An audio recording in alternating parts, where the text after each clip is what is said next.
The hidden game behind America's industrial comeback. For decades, the United States was the factory of the world. American steel built cities. American factories built cars. American workers built the middle class. But over the last 40 years, something changed. Millions of manufacturing jobs disappeared. Factories moved overseas. Entire towns were left behind. And while consumers enjoyed lower prices, America became increasingly dependent on foreign supply chains. At first, this didn't seem like a problem, until it was. The COVID pandemic exposed how vulnerable those supply chains had become. Suddenly, the world's largest economy struggled to obtain basic products, electronic components, and critical industrial materials. Then came a much bigger realization. America wasn't just dependent on foreign factories. It was dependent on foreign resources. And that's where the real story begins. Because modern economies don't run on oil alone anymore.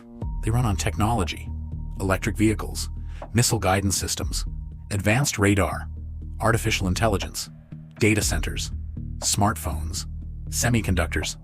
And behind nearly all of these technologies lies a group of materials most Americans had never heard of before: rare earth elements. Despite the name, rare earths are not necessarily rare. The challenge is that mining, processing, and refining them requires enormous industrial infrastructure. And today, one country dominates that infrastructure: China. Over the past several decades, China systematically built control over large portions of the global rare earth supply chain. Not just mining, processing, refining, manufacturing, the entire ecosystem. This created a strategic reality that worries policymakers in Washington.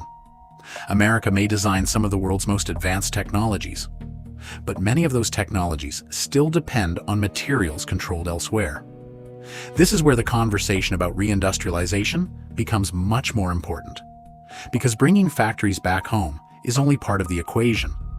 A factory cannot operate without raw materials. A semiconductor plant cannot function without critical minerals. A defense industry cannot expand without secure supply chains.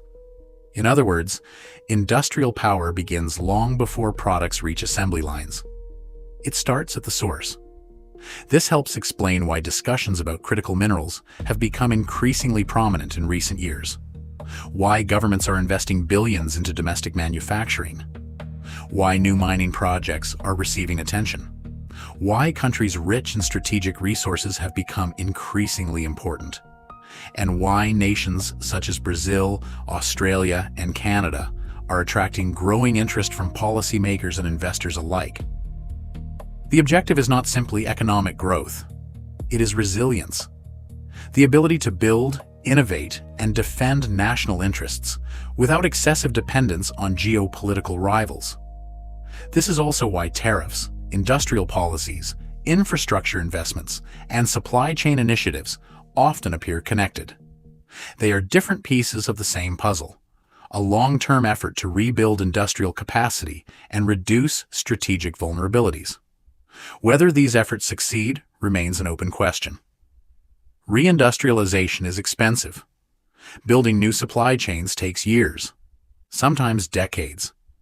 And global competition is only becoming more intense. But one thing is increasingly clear.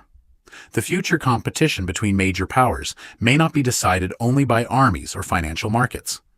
It may be decided by factories, by resources, by technology, and by who controls the materials that make the modern world possible.